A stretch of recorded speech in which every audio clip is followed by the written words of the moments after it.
बाहेरून कुरकुरीत, आतून मसालेदार आणि तिखटाचा जबरदस्त तडका. चला बनवूयात हॉटेल स्टाईल मिरची वडा. पावसाळा असो किंवा संध्याकाळच्या चहाचा वेळ, गरमागरम मिरची वडा म्हणजेच परफेक्ट कॉम्बिनेशन. फक्त काही साहित्यामध्ये बनवा बाजारापेक्षाही जास्त चवदार मिरची वडा. आज मी सांगणार आहे अशी मिरची वड्याची रेसिपी जी बाहेरून कुरकुरीत आणि आतून मऊ व चविष्ट तयार होते. तर चला रेसिपीला सुरुवात करूया. त्यासाठी मी एक पॅन घेतलेला आहे. मसाल्यासाठी आपण आज मसाला तयार करून घेणार आहोत. तर बघू शकता त्यासाठी मी हाफ टेबलस्पून धने, हाफ टेबलस्पून सौंफ, हाफ टेबलस्पून जिरा घेतलेला आहे. त्याला आपल्याला थोडंसं भाजून घ्यायचं आहे. तर बघू शकता इथे मी गॅस कमी ठेवायचा आहे. चांगल्या प्रकारे आपल्याला भाजून घ्यायचं आहे.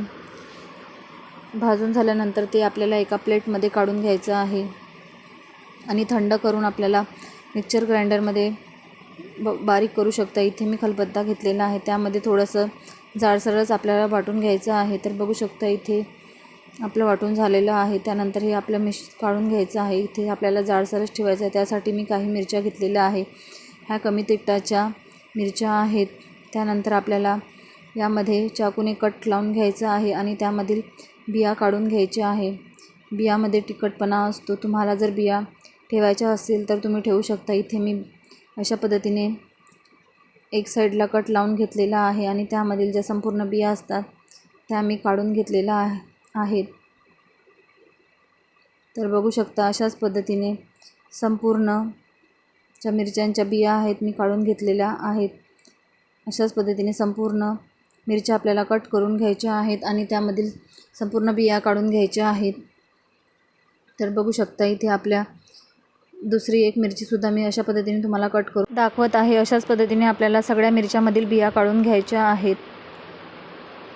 तर इथे बघू शकता त्यामधील आपल्याला मिरचीमधील आपण बी काढून घेतलेला आहे. तर बघू शकता इथे संपूर्ण मिरच्यामधील आपल्याला आपण बी काढून घेतलेला आहे.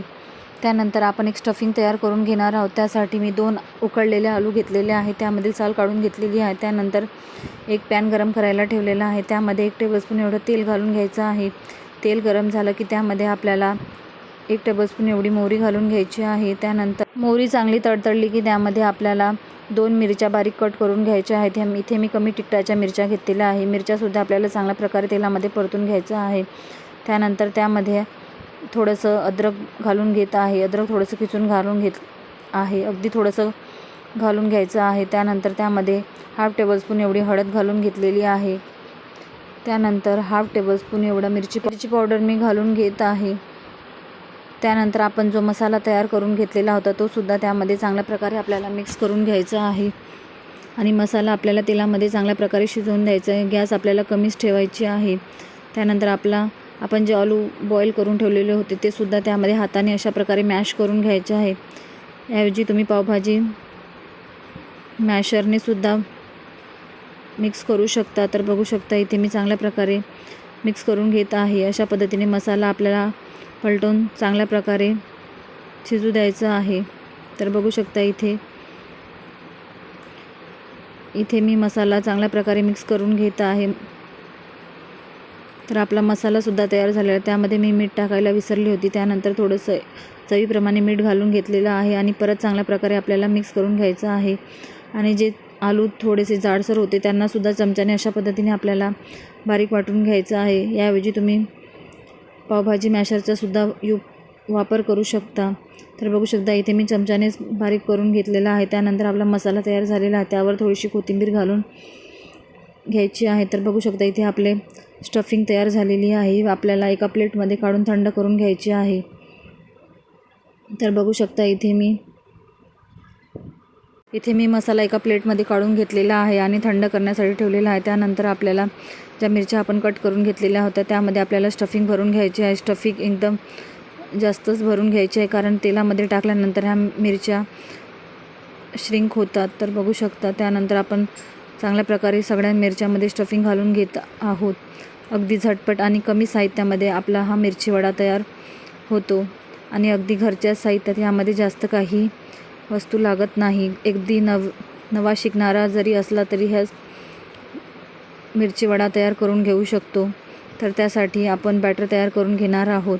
त्यासाठी मी इथे 1.5 कप एवढं बेसन घेतलेलं आहे, 1.5 वाटी एवढं बेसन घेतलेलं आहे.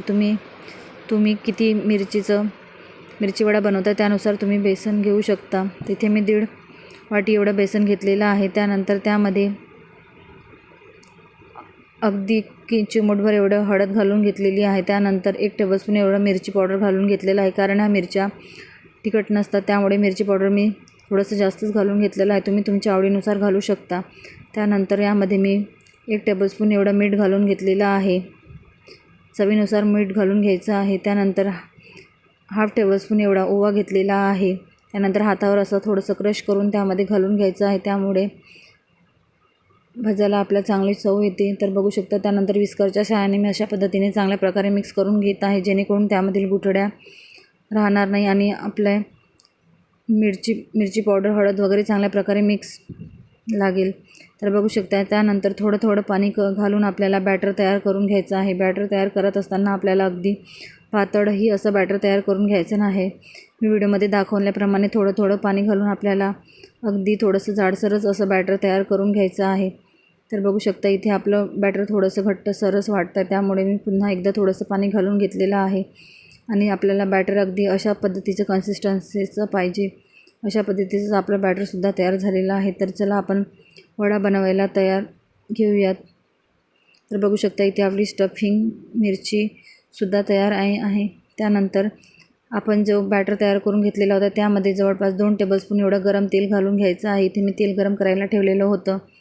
2 टेबलस्पून तेल घातल्याने आपल्याला मिरची वडा एकदम वरून कुरकुरीत आणि एकदम आतून सॉफ्ट असं तयार होतो. याऐवजी तुम्ही सोडासुद्धा घालू शकता. पण इथे मी सोडा घातलेला नाही. गरम तेलाचं मोहन घातल्यामुळे सुद्धा आपले जे मिरची वडा आहे वरून एकदम कुरकुरीत असा तयार होईल. तर बघू शकता त्यानंतर अशा पद्धतीने मिरची बॅटरमध्ये डीप करून घ्यायची आहे. दोन्ही साईडने असं थोडंसं गोल फिरवत आपल्याला बॅटरमध्ये मिरची डीप करून घ्यायची आहे. त्यानंतर तेल गरम करायला ठेवलेलं होतं त्यामध्ये आपल्याला हे मिरची एक करून सोडून घ्यायची आहे. तर बघू शकता इथे बॅटर जेवढं शक्य होईल तेवढं लावून घ्यायचं आहे. आणि त्यानंतर तेल गरम करायला ठेवलेलं होतं त्यामध्ये आपल्याला एक करून मिरची वडा टाकून घ्यायचा आहे. अशाच पद्धतीने पुन्हा एक मिरची वडा मी त्यामध्ये टाकून घेत आहे आणि चांगल्या प्रकारे आपल्याला शिजवून द्यायचं आहे. सुरुवातीला लगेच पलटून घ्यायचं नाही. तर बघू शकता इथे थोडंसं वडा शिजल्यानंतर आपल्याला चमच्याने पलटवून घ्यायचं आहे. तर बघू शकता खाली थोडंसं चिपकलेलं आहे. आपल्याला हळूवारपणे चांगल्या प्रकारे काढून आपल्याला पलटवून घ्यायचं आहे. तर बघू शकता इथे आपला मिरची वडा अगदी परफेक्ट असा तयार झालेला आहे.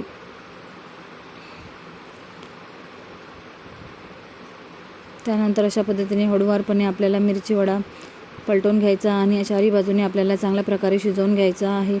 अशाच पद्धतीने एक करून आपल्याला संपूर्ण वडे तळून घ्यायचे आहे. तर बघू शकता इथे वडे तळताना आपल्याला गॅस हा मंद कमीच ठेवायचा आहे, नाहीतर आपले वडे फाळून लागू शकतात. तर बघू शकता इथे कमीत कमी आम्हाला 2 ते 3 मिनिट वडा तळण्यासाठी लागलेला आहे. तर बघू शकता इथे अशाच पद्धतीने चारी बाजूने आपल्याला वडा खालीवर करून चांगल्या प्रकारे तळून घ्यायचा आहे. तर बघू शकता इथे आपला वडासुद्धा तळून झालेला आहे. त्यानंतर एका प्लेटमध्ये आपल्याला काढून घ्यायचे आहे. अशाच पद्धतीने उरलेले संपूर्ण वडेसुद्धा मी तळून घेत आहे एक एक करून. तर बघू शकता एक एक करून संपूर्ण वडे मी त्यामध्ये सोडून घेतलेले आहे. अशाच पद्धतीने आपल्याला संपूर्ण वडे तळून घ्यायचे आहेत. आतापर्यंत तुम्ही माझ्या व्हिडिओला लाईक नसेल केलं तर लाईक करा, कमेंट करा आणि चॅनलवर नवीन असाल तर प्लीज सबस्क्राईब करा. तर बघू शकता अशाच पद्धतीने दोन्ही साईडने पलटवून आपल्याला चांगल्या प्रकारे वडे दोन्ही साईडने शिजवून घ्यायचे आहे. तर इथे बघू शकता अगदी झटपट आणि परफेक्ट असा आपला मिरची वडा अगदी हॉटेलसारखा घरच्या घरी आपण तयार करून घेतलेला आहे. अगदी नवीन जरी शिकणारा असेल तरी तो अगदी सहजपणे हा वडा बनवू शकतो. तर सर्व करायला घेऊया. तुम्ही हा मिरची वडा टोमॅटो सॉस किंवा हिरवी चटणीसोबतसुद्धा खाऊ शकता किंवा असंसुद्धा खाऊ शकता. तर बघू शकता इथे अगदी आपली झटपट अशी रेसिपी तयार झालेली आहे. अगदी 5 ते 10 मिनटात आपली ही रेसिपी बनवून तयार होते आणि अगदी कमी साहित्यात घरच्या साहित्यामध्ये ही रेसिपी बनवून तयार झालेली आहे. तुम्हाला माझा व्हिडिओ आवडला असेल तर लाईक करा, कमेंट करा आणि चॅनलवर नवीन असाल तर प्लीज सबस्क्राईब करायला विसरू नका. तर पुन्हा भेटू अशाच नवनवीन रेसिपीसोबत. तोपर्यंत धन्यवाद. तर त्यापैकी मी तुम्हाला एक वडा तोडून दाखवते. तर बघू शकता आतून एकदम स्टफिंग किती चांगल्या प्रकारे झालेली आहे आणि एकदम खायलासुद्धा एकदम भारी असा लागतो. आणि आत्तापर्यंतचा व्हिडिओ संपूर्ण बघितल्याबद्दल तुमचं मनापासून आभार आणि असाच सपोर्ट असू द्या. धन्यवाद.